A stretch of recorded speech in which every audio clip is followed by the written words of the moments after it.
Good morning, friends, and welcome to the channel. Today I will tell you a little bit about my experiences with a Royal Enfield Classic 350.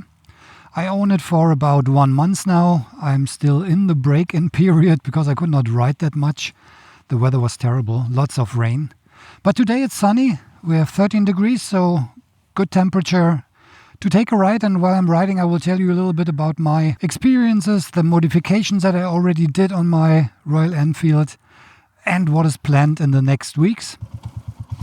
Let's go.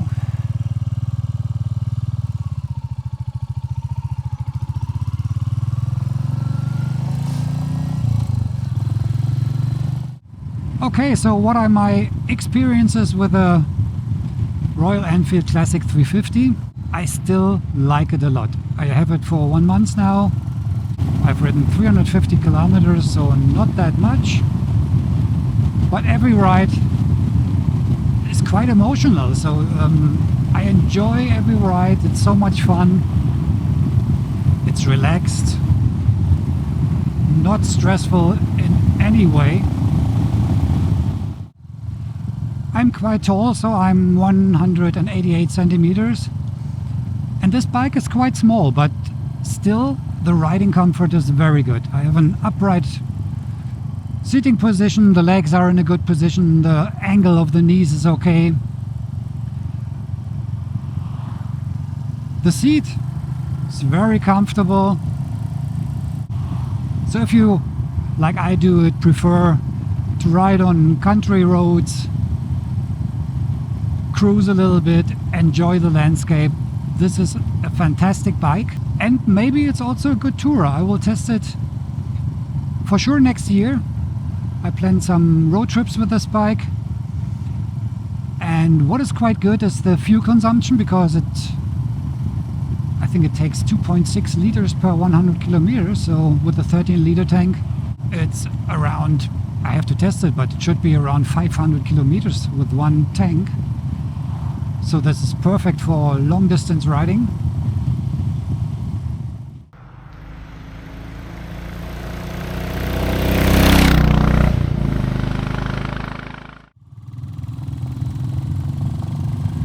The engine sounds really good. The exhaust sound very nice. I absolutely love it.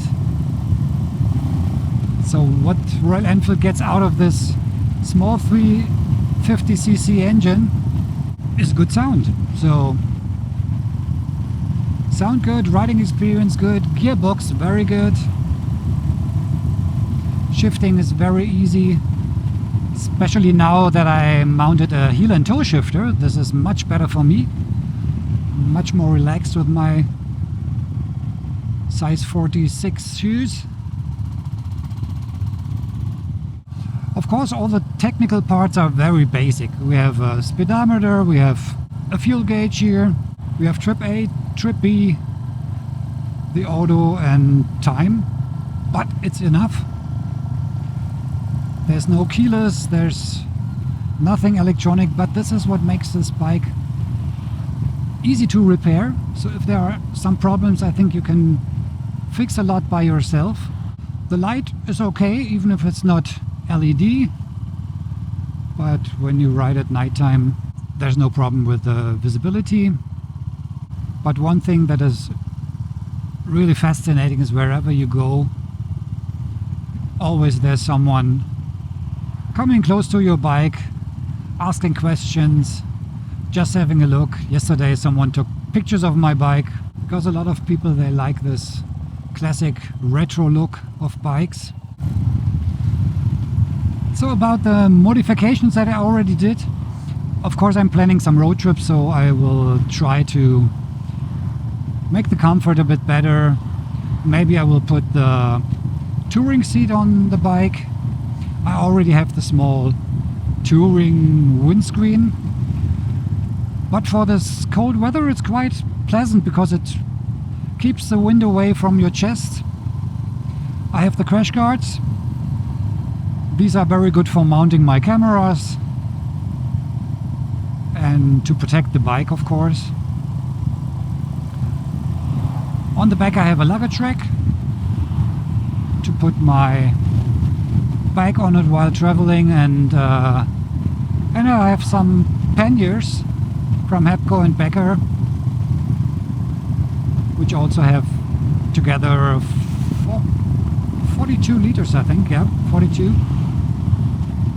Look very good, made out of leather. A few things are coming, so I'm planning to put the DNA Stage 2 air filter inside. Should bring a little bit more power to the engine.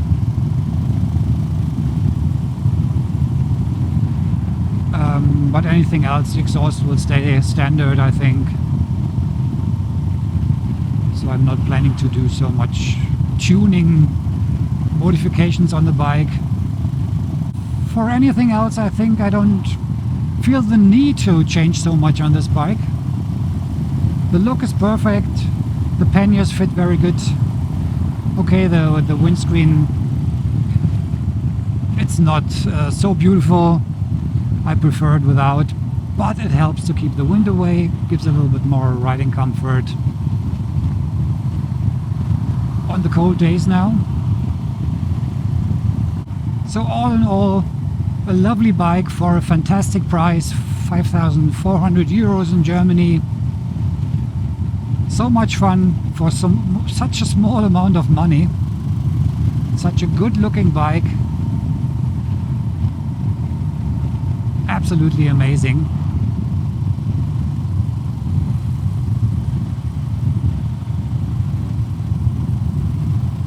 So are there any minus points?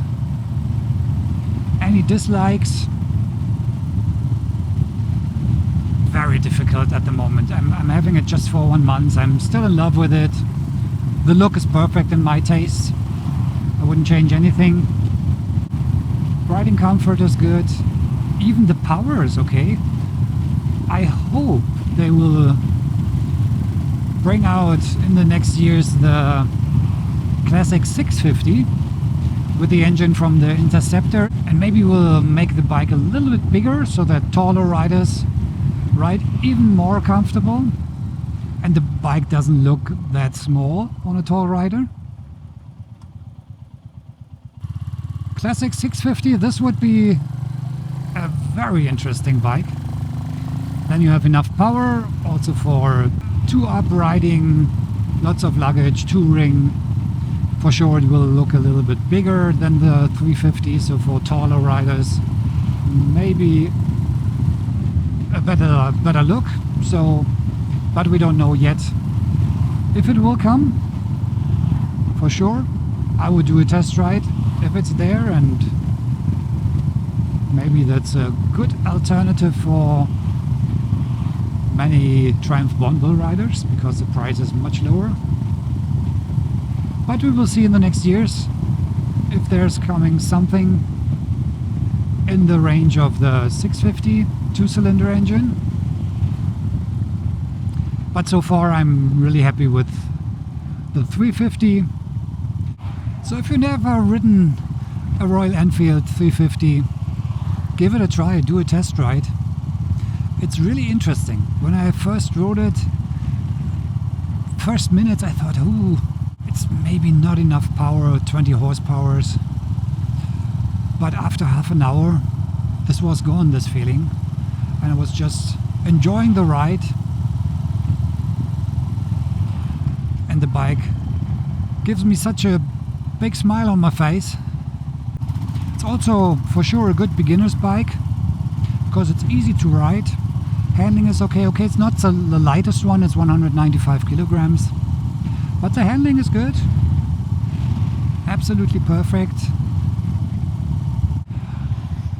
I'm also thinking about to maybe put some aluminium rims on it, because then you can put some tubeless tires on it, which is much more pleasant if you do some long distance riding, because if you have a puncture, it's quite easy to fix it and to go on. But if you have tube tires,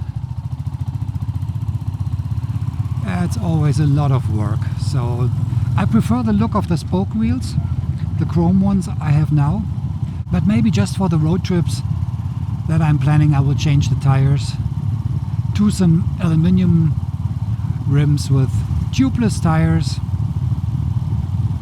Also, when I change the tires, maybe I put some Heidenau tires on it, the K60, which are a little bit more off-road oriented, so that you have better grip when you are on bad roads, gravel roads.